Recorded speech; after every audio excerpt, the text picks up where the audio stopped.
Hello, my friends. I am back, and hopefully, I sound okay. I have been sick for quite a bit of time now. I think about 4 or 5 days, but I'm feeling a bit better. And I really needed to talk to y'all about Like a Dragon Pirate Yakuza, because this is what I've been junking out on this whole time. And boy, has it been a great time. Now, to give a summary of how much of a fan I am of Yakuza and Like a Dragon, to give you some perspective on where I stand, I have played every numbered entry and almost every single side game, with the exception of Like a Dragon Ishin, which I have not fully played through. However, I am a huge fan of every single one that I have played. None of them I would say is a 10 out of 10 perfect experience. They all have their quirks and things that you may not like, but none of them fall below great, as in, like, this is a great time.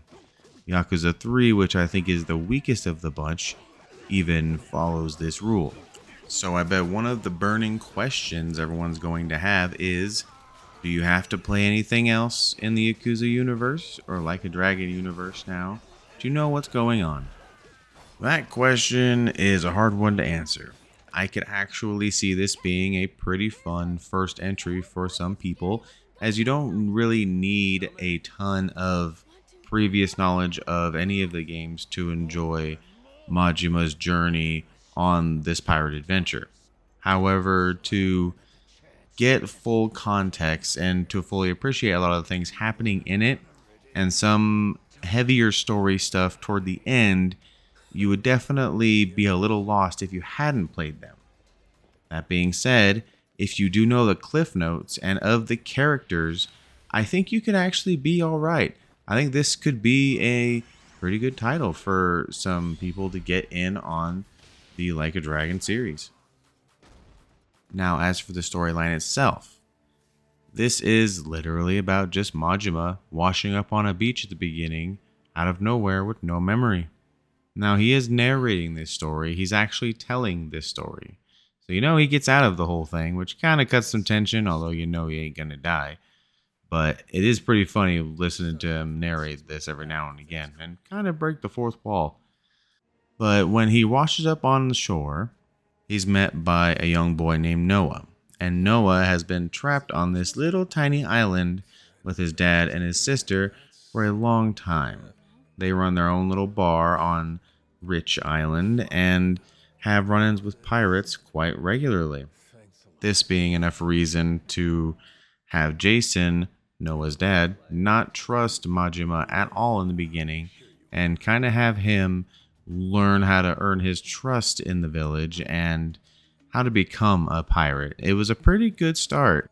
It does a lot of heavy lifting in the character department. For a lot of this game, there isn't an actual goal.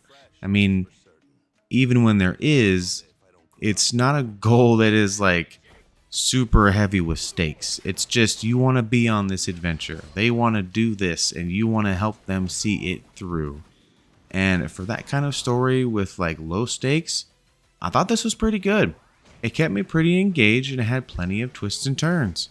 I really enjoyed all of the new characters that they brought in and the unique situations they had put Majima in with these characters also. I won't spoil, but there are some very cool character moments with Majima's character that pay off and talk about events in older games that I so appreciated. So the story is awesome and well worth playing. But this is a video game. How does it play? Well, it plays pretty darn good. If you are familiar at all with Like a Dragon, you'll know the last few titles have been turn-based RPGs with a party system. Now this one goes back to their previous games where it was an action combat game and a brawler. And they were seriously on one because this is some pretty fun combat. I absolutely love the combat in this game, and I think it's the best that their real-time combat has felt in the entire series, to be quite frank. In some past games, Kiryu had up to four fight styles that he could go between. In this one, Majima has two. This leaves a lot more customization in those two fight styles, and they've fleshed them out a lot more. And so I felt like they both definitely carried their weight. Although I do feel the Mad Dog style, his classic style with his dagger, is much stronger than the Cutlass Pirate style that you can switch to until like 3/4 through the game. You'll be in the Mad Dog style until that's strong enough to keep up. However, once they're both viable, it is super fun to switch between the two. They both have a ton of different finishers, juggles. This has some Devil May Cry DNA in it, and I am here for it. You even got like a scorpion get over here type thing with a hook that Majima just wraps around his wrist. And this hook, you can even run around and explore the environment and pick stuff up that's hidden all around the environment. Very similar to how Like a Dragon Gaiden was, the man who erased his name, when you were playing as Kiryu when he was a super spy. Yes, I know, very random series. But you could go around and grab stuff off of ledges and all this hidden stuff that had you looking up rather than just at the ground, which really helps here, especially when you can find treasure chests up high on grapple points. Now, since this is a pirate game, there is a very key feature that sets this apart from everything else, and that is your ship, and even your crew.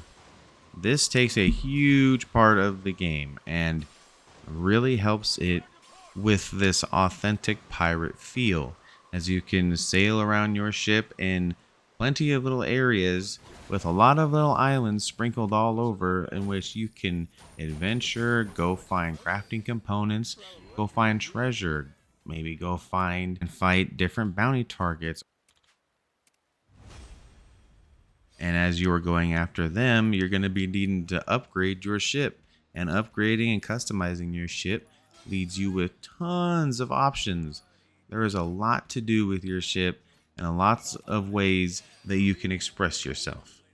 And that extends to Majima himself too, with the tons of outfits and things you can collect all over the place.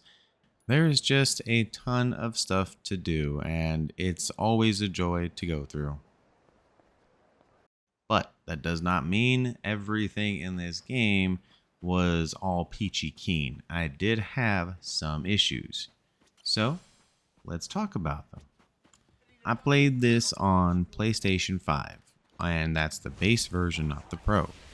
And I noticed a lot of issues with image quality, especially when it's trying to give a sharp image, which doesn't really seem to be a priority on base PS5.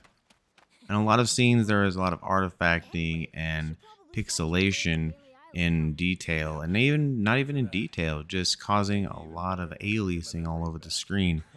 And personally, I thought this was kind of possibly due to dynamic resolution scaling, kind of dropping the resolution if things are getting a little heavy, because I only noticed this in scenes where things were a little more busy, maybe more NPCs or more buildings or anything that was just more. It started to get really blurry and very pixelated looking. Also, I did feel like this game took a step back in terms of visual presentation, especially when compared to Infinite Wealth and the previous title before it.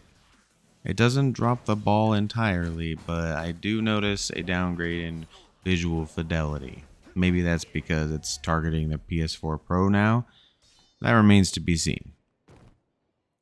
Now, the last thing I wanted to talk about was the difficulty of the game. This game is super easy. And not just super easy, but really easy to get overpowered as hell in from the start. And so I don't think I really struggled with really any boss fight. I don't think they were bad per se. I think they all probably would have stood a pretty good chance if I hadn't have been pretty dang strong when I got to them. But I do feel like if you're going to start this game, and if you trust my word, start it on hard, on the hardest difficulty. I don't think you'll actually have that hard of a time, especially with how forgiving the core loop of Like a Dragon is at this point. But it's worth keeping in mind if you're looking for any sort of challenge.